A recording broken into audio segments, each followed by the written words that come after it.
Und dieser Geist der Offenbarung, akzeptéier de Gebiet von nach vier Elteren.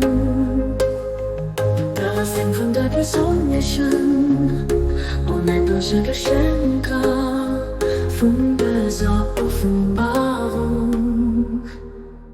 Akzeptéier dofir, wo du an leisen Herd, de Froh von Dengem Dénger, op de Schwell von Denger Eenzegkeet, an dauch Zäit Papp, an den Ozean von Denger Gnod. Weil diese Jong mit sich erhuewen, für die zu dëngen, beméit sech zu jiddwer Zäit wei von Denger Léift. Du bist wirklich der Gott, der verzeiht an den gnädigen Abdu'l Bahá.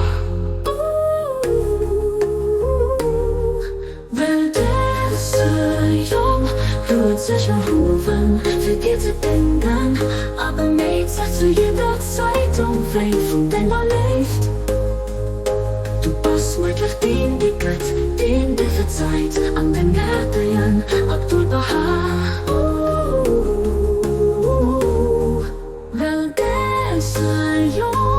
Huet sich erhuewen, für die zu dëngen, beméit sech zu jiddwer Zäit wei von Denger Léift.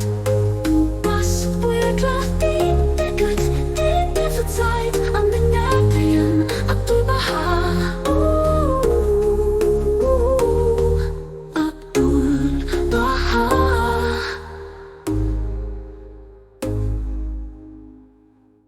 Weil diese Jong huet sich erhuewen, für dir zu dëngen, beméit sech zu jiddwer Zäit wei von Denger Léift.